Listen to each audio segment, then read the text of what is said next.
ഇന്ന് രാവിലെ ഉണ്ടായ അല്ലെങ്കിൽ ആദ്യഘട്ടത്തിൽ ഇറാനെ വളരെ പ്ലാൻഡായി കോർഡിനേറ്റഡായി അവിടുത്തെ റെജീം ചേഞ്ച് മാത്രം ലക്ഷ്യമിട്ട് ആക്രമിച്ച ഏതെങ്കിലും തരത്തിലുള്ള ന്യൂക്ലിയർ ഡീലല്ല, ഏതെങ്കിലും തരത്തിലുള്ള ചർച്ചകളുടെ ഭാഗമല്ല, പ്യുവർലി അമേരിക്കയും ഇസ്രായേലും ആവശ്യം ഖാമനേ ഭരണകൂടത്തെ അട്ടിമറിക്കുക, അവിടെ മറ്റൊരു അമേരിക്കയ്ക്ക് പറ്റിയ ഇസ്രായേലിന് പറ്റിയൊരു ഭാവ ഭരണകൂടത്തെ സ്ഥാപിക്കുക എന്നത് മാത്രമാണ് അവരുടെ ലക്ഷ്യം. അതിനുവേണ്ടി ലക്ഷ്യം വെച്ച് നടത്തിയ 30 പ്രധാനപ്പെട്ട ഇറാനിയൻ നേതാക്കളെ ലക്ഷ്യമിട്ട് ആയത്തുള്ള അലി ഖമനൈ, അവരുടെ പ്രസിഡന്റ് പെഷസ്കിയാൻ അടക്കം അവിടുത്തെ പ്രധാനപ്പെട്ട കമാൻഡർമാരടക്കം 30 പ്രധാനപ്പെട്ട ഇറാന്റെ നട്ടലുകളായ നേതാക്കളെ ലക്ഷ്യമിട്ടായിരുന്നു 30 ബോംബുകളിൽ ഏതാനും കമാൻഡർമാർ നഷ്ടപ്പെട്ട കാര്യം പറയുന്നുണ്ട് അവിടുത്തെ ഫിനാൻസ് മിനിസ്റ്റർ. പക്ഷേ ആയത്തുള്ള അലി ഖമനയുടെ കാര്യമോ പ്രസിഡന്റ് മഹ്മൂദ് പെഷസ്കിയാന്റെ കാര്യമോ ഒന്നും ഇപ്പോഴും വ്യക്തമല്ല, എന്താണ് സംഭവിച്ചതെന്ന് അറിയില്ല.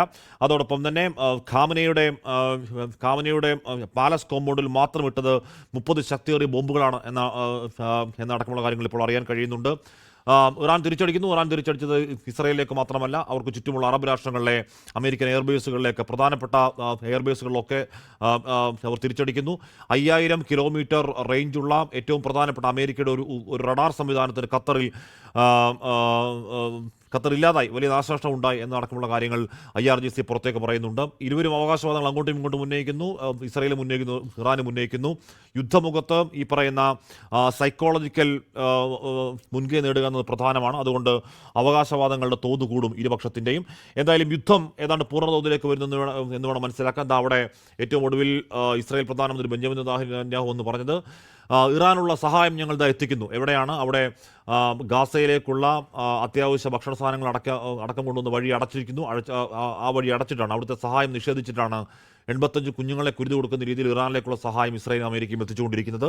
ആ സഹായം എത്തിക്കലിൽ കുറേയധികം പേർ, ആയിരക്കണക്കിന് പേർ കൊല്ലപ്പെടാതിരിക്കാൻ നിർവാഹമില്ല. കാര്യം അത്രത്തോളം ശക്തമായ ആക്രമണം ഇറാൻ്റെ ആകാശത്ത് ഇസ്രായേൽ നടത്തിക്കൊണ്ടിരിക്കുകയാണ്. തിരികെ ഇസ്രായേലിൻ്റെ ആകാശത്ത് ഇറാൻ്റെ സിജിൽ മിസൈലുകളടക്കം ഈ പറയുന്ന ഫത്ത 1, ഫത്ത 2 ഹൈപ്പർസോണിക് മിസൈലുകളടക്കം അവിടെയും തീമഴ തീർക്കുന്നുണ്ട്. അവിടെയും അയൺ ഡോമുകൾ നിർവീര്യമാക്കാൻ കഴിയുന്നുണ്ട് അവരുടെ ചെറിയ മിസൈലുകൾക്കെങ്കിലും. ഇപ്പുറത്ത് അതിനേക്കാൾ ഇരട്ടി തോതിൽ ഇസ്രായേൽ ആക്രമണം, 200 ഫൈറ്റർ ജെറ്റുകൾ അവിടെ തീമഴ പെയ്യിക്കുന്നു.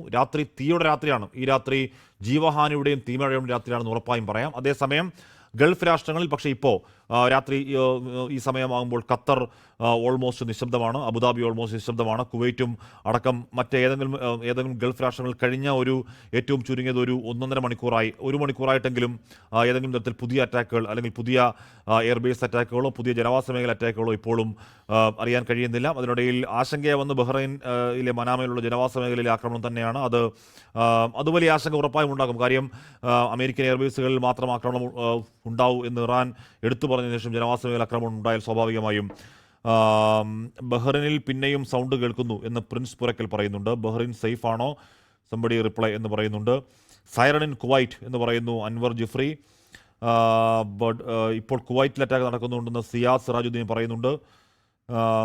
എന്ന് പറഞ്ഞാൽ നിങ്ങൾ ഈ കമൻറ്റ് ബോക്സിൽ പറയുന്ന കാര്യങ്ങൾ നിങ്ങൾക്ക് നേർക്കുനേർ ബോധ്യമുള്ള കാര്യങ്ങൾ മാത്രമേ ദയവ് ചെയ്ത് എല്ലാവരും പറയാൻ പാടുള്ളൂ. കാര്യം നമ്മൾ പറയുന്നത് ഒരുപാട് പ്രവാസികളുടെ വീട്ടുകാരൊക്കെ വലിയ ആശങ്കയിൽ നമ്മളെ കേൾക്കുന്നുണ്ടാകും. അതുകൊണ്ട് ആ ഗൗരവം മനസ്സിലാക്കി കമൻറ്റ് ബോക്സിൽ പറയുന്നവർ നേർക്ക് ബോധ്യമുള്ള കാര്യങ്ങൾ മാത്രം പറയുക. അത് മുഖവിലേക്ക് എടുക്കുന്നുണ്ട്. കാര്യം ഏത് റിപ്പോർട്ടർമാർ എവിടെ നിന്ന് റിപ്പോർട്ട് ചെയ്യുന്നതിനേക്കാൾ കൂടുതൽ നേർക്കുനേർ ബോധ്യമുള്ള കാര്യങ്ങൾ പറയുമ്പോൾ അത് പറയുന്നതായി കുറച്ചുകൂടി കാര്യങ്ങൾ അറിയാൻ സഹായകരമാവുക. അത് കാരണം നേർക്കുനേർ ബോധ്യമുള്ള കാര്യങ്ങൾ മാത്രമേ കമന്റ് ബോക്സിൽ പറയാവൂ എന്ന് അഭ്യർത്ഥിക്കുകയാണ്. ലോകത്തെവിടെയായാലും ഏത് സമയത്തും 24 വാർത്തകളും ഓഗ്മെന്റഡ് റിയാലിറ്റി പാക്കേജുകളും എക്സ്പ്ലെയിനറുകളും വിശദമായി കാണാൻ ഞങ്ങളുടെ യൂട്യൂബ് ചാനൽ നിങ്ങൾക്ക് സബ്സ്ക്രൈബ് ചെയ്യാം.